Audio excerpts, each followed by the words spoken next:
may not be addressed with the current administration and staff, possibly. But again, I can't speak to that. Of course, always looking to enhance the social emotional needs and mental health of students.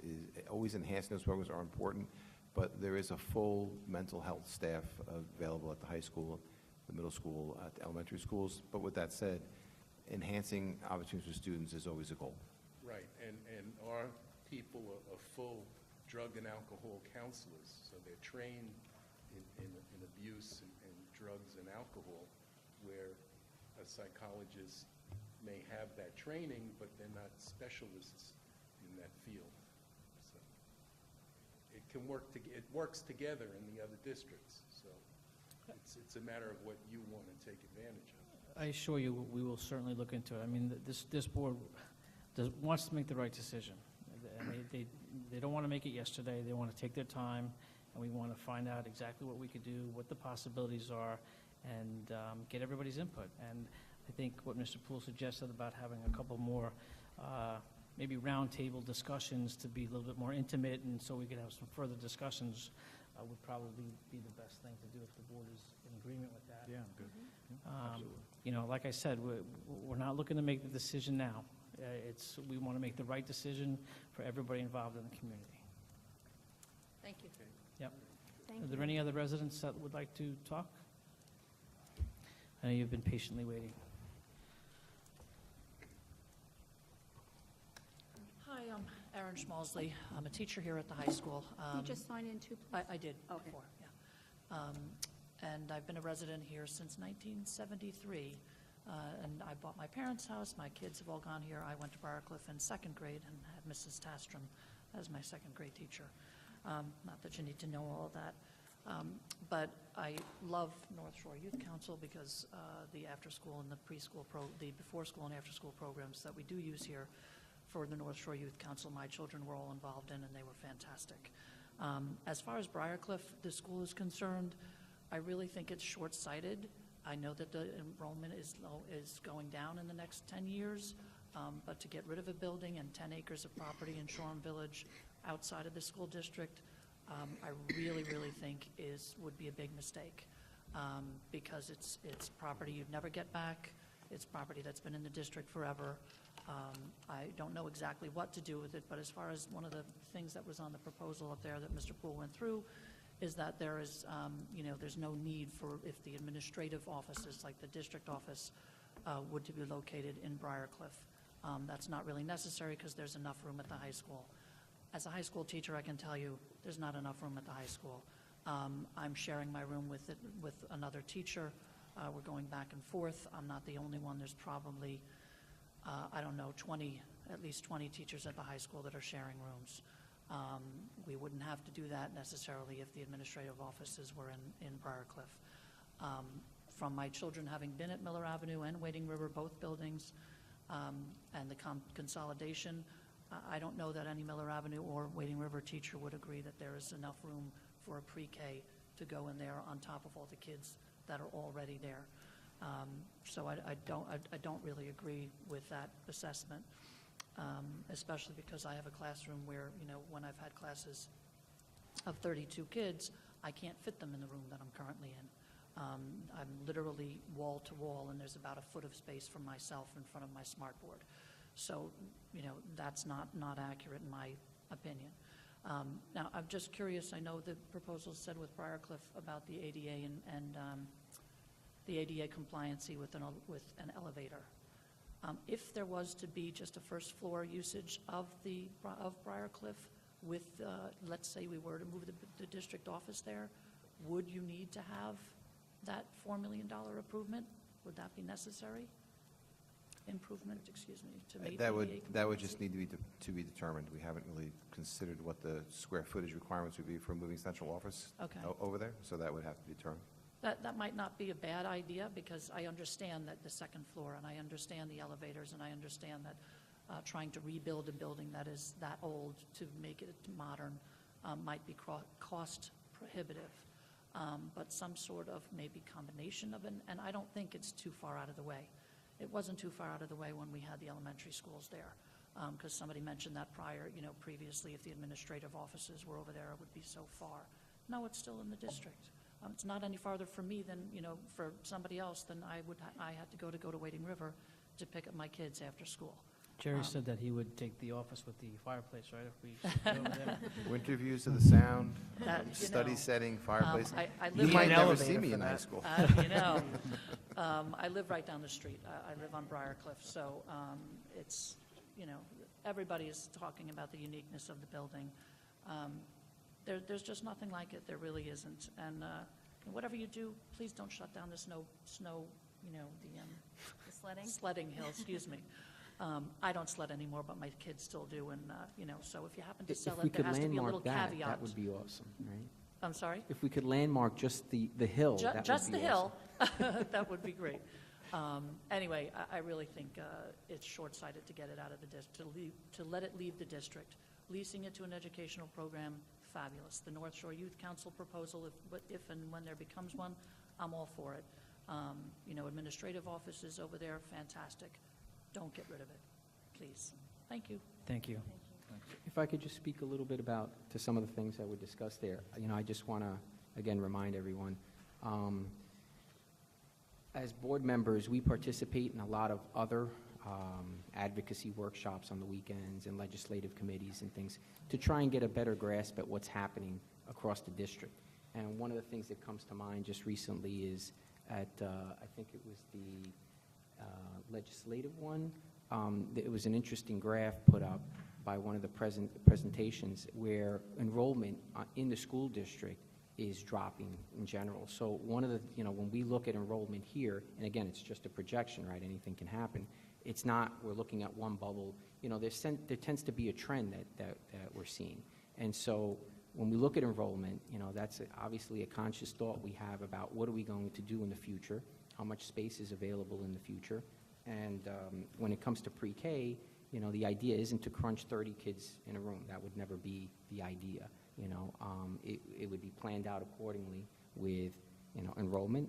Does it make sense to add on to an existing building? For instance, at Miller Avenue, we had the foresight to think about the position of the building and if it's possible to potentially add extensions to that so that you're cohesively adding pre-K to an existing location where there's already kindergarten, first grade, second grade. So, there's a lot behind the scenes that we discuss, and this isn't to argue the point, but I just want to let you guys know that we're thinking about a lot of this stuff. And we get input from a lot of the community members on these same thoughts, and we bring that back and we discuss it as a board. So, but thank you very much. All right, so we'll get out information on a couple more smaller roundtable meetings that we can discuss with residents. We'll work to organize them and advise the board. All right, perfect. Thank you very much for everybody's input. We really, really, really appreciate it. Okay, so we're on to reports and reviews. We're going to make a change, and we're going to go with letter B before letter A. Are you guys okay with that? Yes. I think it probably should have been approved prior to this, but I think we'll just make the change. So right now, we'll do our elementary math program committee report. Sorry, Derek. Thank you. Sorry, guys.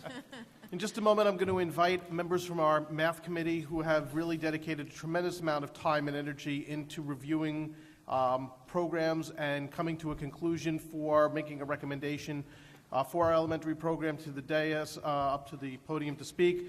Before I do so, I really do want to take a moment to acknowledge the incredible effort and time that they invested, and especially to acknowledge Dr. Meyer's work facilitating and overseeing the dialogue that took place through this process. So without any further delay, I'd like to invite members of the math committee up to the podium to share.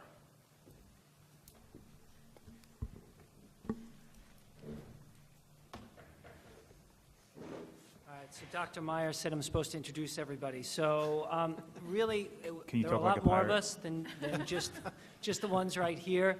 This was about a 10-month process. We've been through different iterations of the math program, and as you know, math opens many doors, like on budgeting, or building a set, to measure out that whole ship we had, or launching a Tesla into outer space. It's all good, and you can do it with style too if you're a mathematician. So With that in mind, all the people that you see up there listed were a part of an after-school volunteer time to kind of look at different math programs, look at the research, see how it all fit together. And I have to say, the people that are on that list that aren't here wanted to be here. I know my colleague, Mrs. Carlson, wanted to be here as well.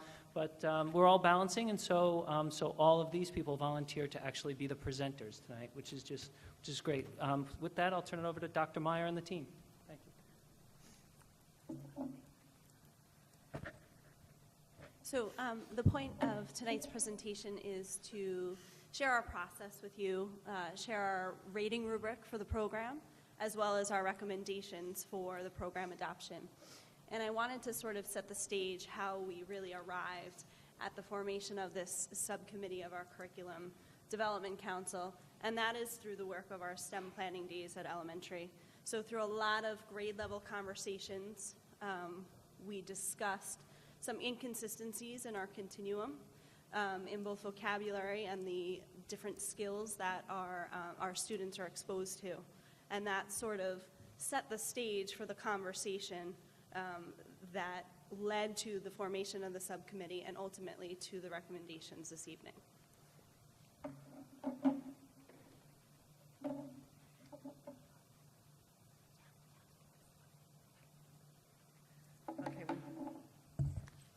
Hi, we began this process in the spring of the 16-17 school year.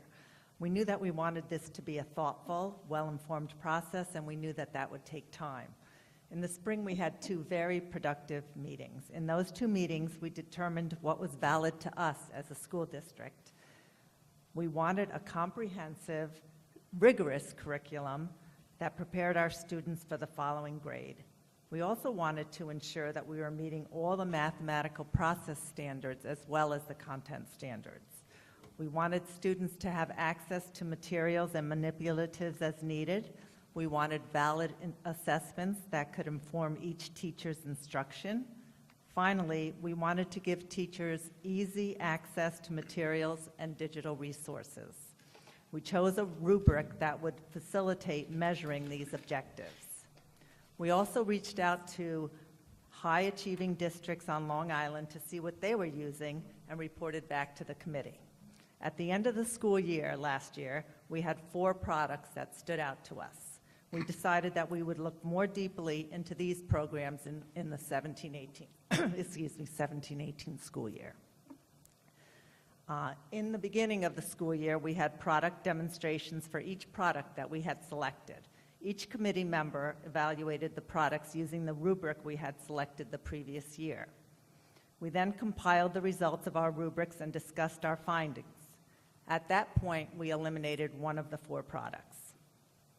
Further to our discussions, Dr. Meyer and I reached out to math leaders across Long Island to see what programs they were using in their districts and how satisfied their teachers were with the program. At the last committee meeting, we shared these results, and the committee then finalized our decision to recommend Eureka as the product that best suited our needs. We subsequently shared our findings with the Curriculum Development Committee and now with you, the board.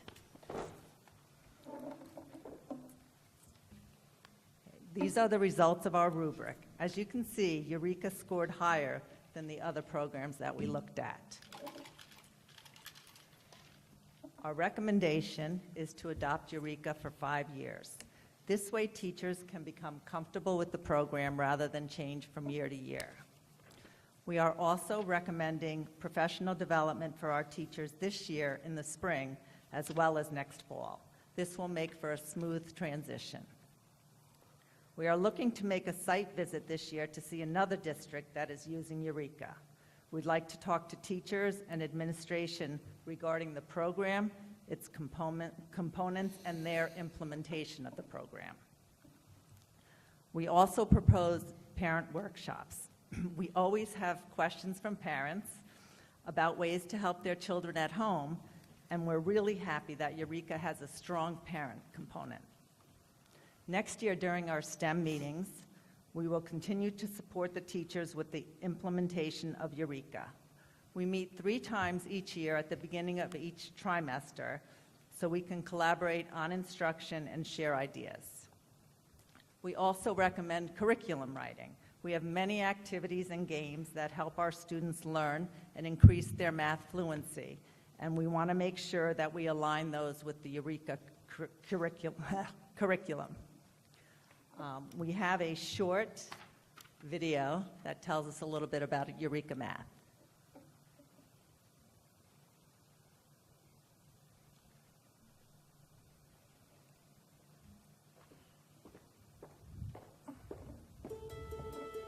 At Great Minds, we believe that every child is capable of greatness. That's why we created Eureka Math, a comprehensive math curriculum that helps children become not only literate, but fluent in mathematics. As a parent, you might notice that Eureka teaches math differently than the way you were taught in school. Previously, math was taught as a series of tables and rules that we had to memorize. But Eureka goes deeper. It goes into what is behind those tables and rules. Eureka teaches students to not only learn the process for solving a problem, but to understand why that process works. One way this is accomplished is by following a logical progression from concrete to pictorial to abstract. Eureka introduces mathematical concepts to students using real-world objects or situations. From there, a lesson transitions into using pictures and models, such as 10 frames and number bonds. When students are able to visualize math problems, abstract concepts are much easier to grasp. This ability to make visual connections also helps children to explain their thinking verbally. If your child needs any help, listen to his or her reasoning to see where the problem lies, and be willing to follow the logic on the worksheet, which was written by experienced teachers who studied the most effective curricula around the world. Your child's teacher may send home module tip sheets and homework helpers, guides we've created for every homework page in the curriculum. These guides are also available in our Parent Resource Center. Eureka makes math something that kids can really enjoy and understand, and they will carry that with them throughout the rest of their lives. We want our kids to have every opportunity to be successful in school, college, career, and life, and having a strong foundation in math will certainly help them get there. With Eureka Math, your child will learn that math is fun and exciting, and that excitement will help set them up for success, because every child is capable of greatness.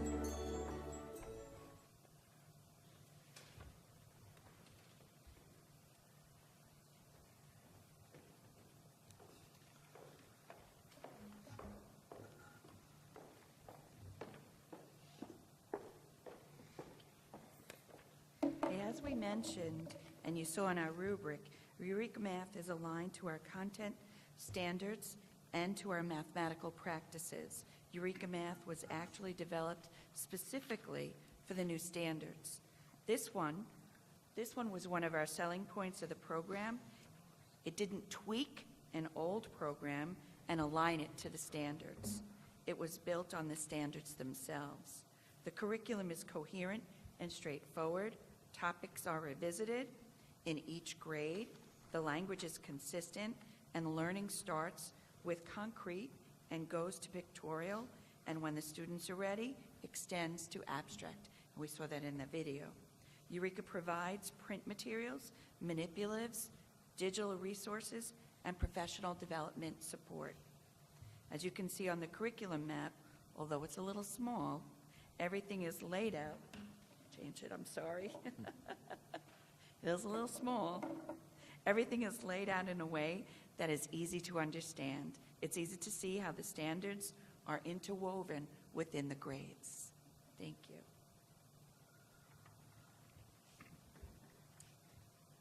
I have a great love of math, and this was a passion of mine that I was able to be a part of this committee. So why did we go with Great Minds and Eureka Math? Well, first and foremost, it's a nonprofit organization, so nobody's making money off of this program. Teachers developed this program. It's constantly being updated by teachers, so our counterparts who are in the classroom every day and see the struggles we have are updating it constantly, which is incredibly relieving.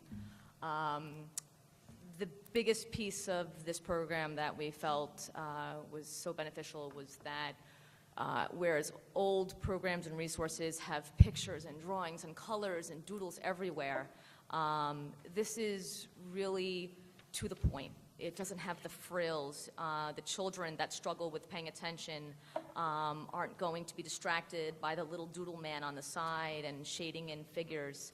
And for those many children we have each year that struggle with paying attention and, you know, math being as difficult as it can be, this will alleviate that issue that we face with those children who are so desperately looking at the pictures and the drawings on the side of the paper rather than focusing on the problems themselves. In addition to the incredible amount of space between the problems, the pages are laid out as if we would have created them ourselves. Many of the sheets that we have used and the resources we've used, we would love to get in there and tweak ourselves, but we can't. And I have to say, of all the programs, this one to me is the most user-friendly for the children.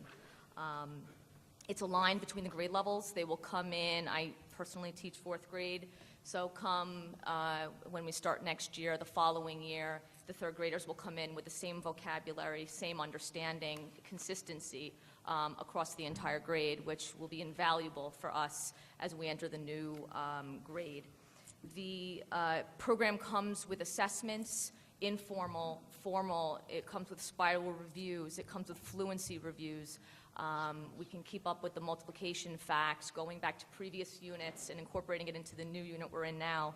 I'm incredibly satisfied with this program. The homework aligns with the classwork, so the children will be getting workbooks. I believe it's 2 or 3 or maybe 4 throughout the year, depending on the grade level. There's perforated pages. Teachers can choose to take out the perforated pages and send it home.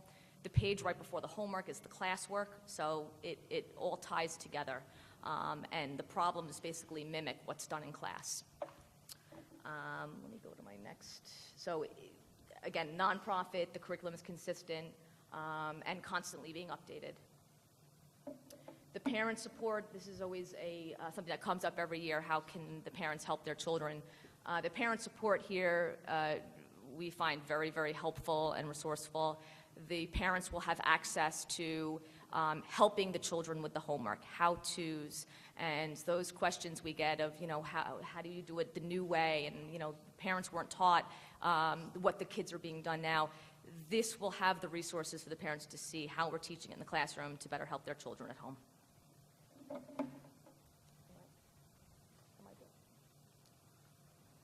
Question? Oh, those are children from my classroom doing Eureka math. I just had a question on the resources for parents. So, you know, I'm very interested in that because when I come home now, a lot of times my wife asks me, hey, you're better in math. Can you help me out, you know, with this?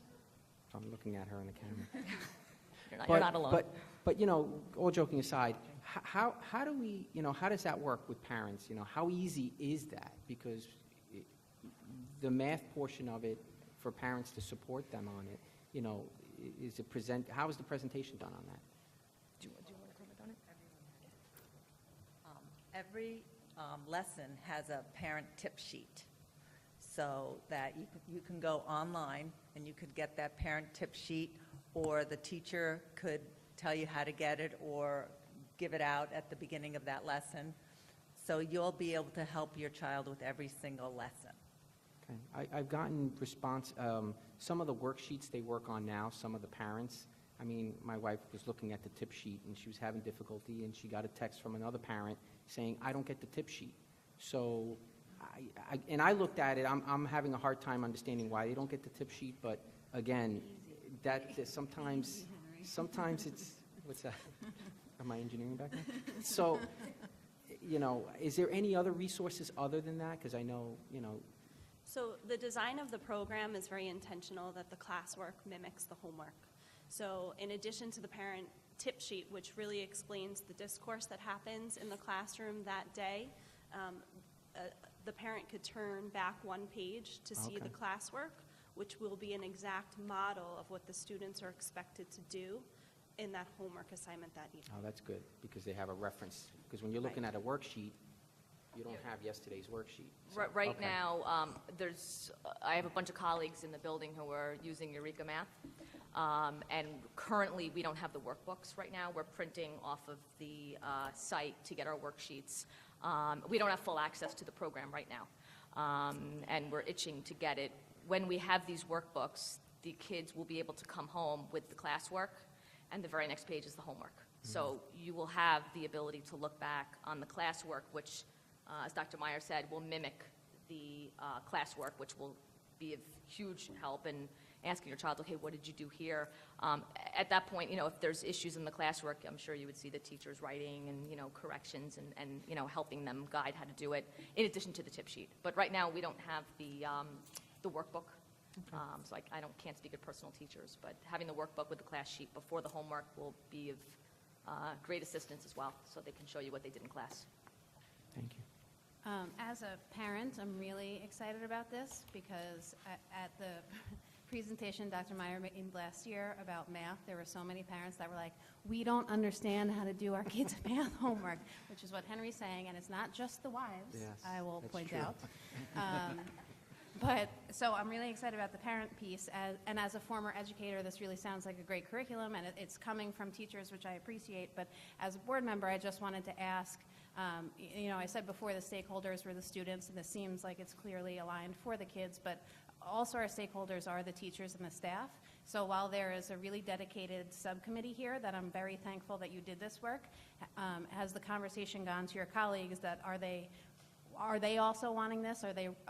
There might be teachers that are doing great work now that are like, I don't want Eureka Math, leave me alone, I'm doing great work now. So what is the rollout or the attempt to fidelity, and what are your colleagues saying additionally? I can speak to that too. I think all of us, I speak for our grade level, that when children come in and there's gaps in vocabulary, that we believe there needs to be fidelity between the grade levels.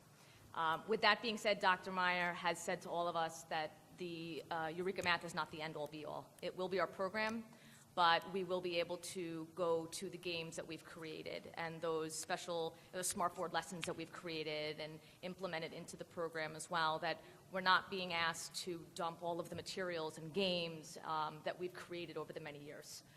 But this will be the main program, and we can supplement as needed. And that will, for me personally, give me great pleasure knowing that the kids are coming in with consistent vocabulary and understanding, but I can also put my personal touches in here and there throughout the school year with things that I've created to supplement the program as well, to better help the kids. That's great, thank you. I think another piece of information that's worth sharing is the number of pilots that already exist within our buildings of teachers and actually an entire grade level piloting pieces or all of Eureka Math, and all of those reviews have been very positive.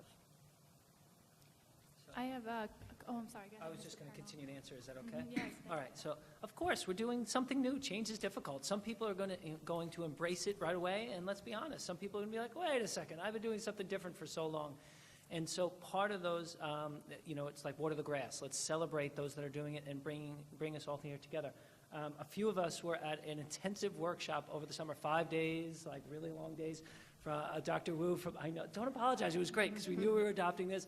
Dr. Wu from Stanford University, and I think you're still going to the workshops, right? So it's just great. And he mentioned Eureka program is one of the few, very, very few programs that he would recommend, but he said you still need the expertise of that teacher in front of the room, making those little nuances and changes. But this is what we're doing, and I think it's a common language. We all speak, one language, and now it's that language of math with the expertise of the teacher added in. I'm sorry. Go ahead. Question. No, that's okay. I just wanted to say, one, thank you.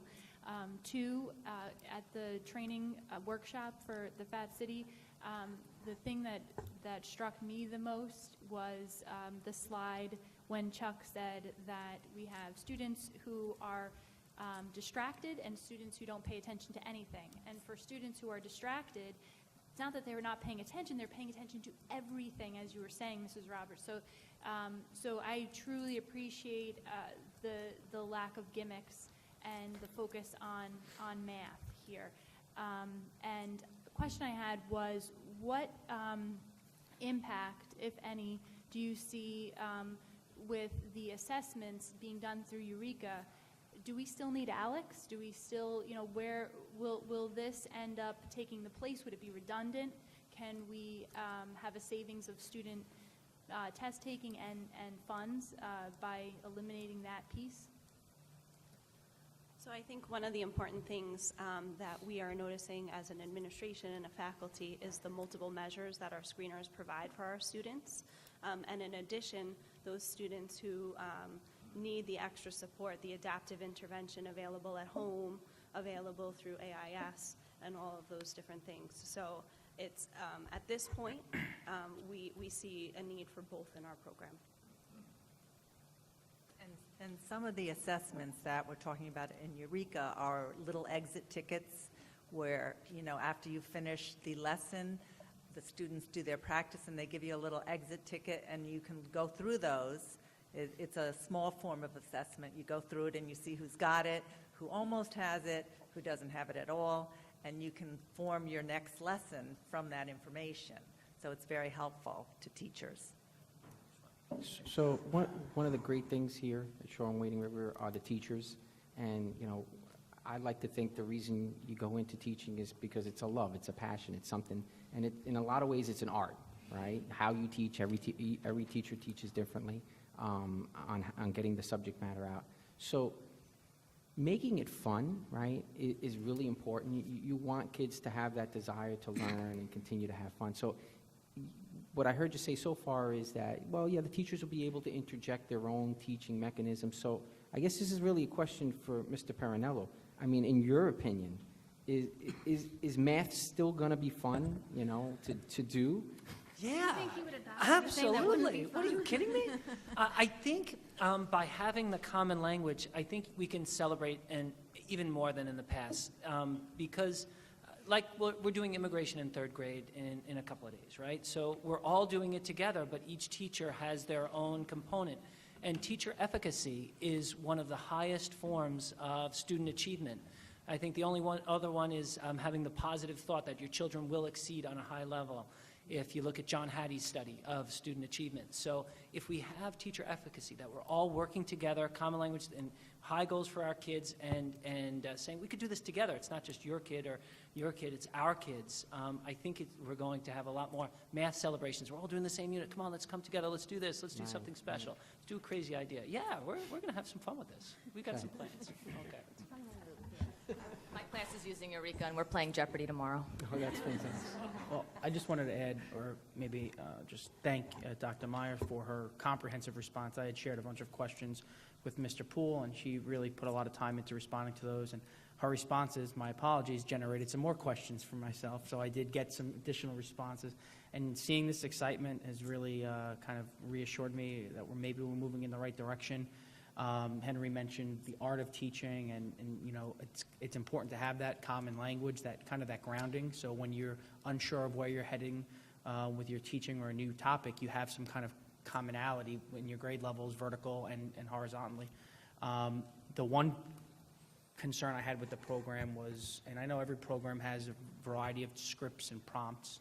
The Eureka program does, it was brought in through Engage New York when the Common Core was rolled out, and it really had a heavy reliance on these scripts that kind of put more of the robotic into teaching that I don't like. As a teacher, I always tend to be more of the, not on the fly, but more of what's the need of my students in front of me at that moment. So I'm wondering how that was considered in the process, and to what degree are we allowing our teachers to continue with that flexibility and freedom when they're in the classroom?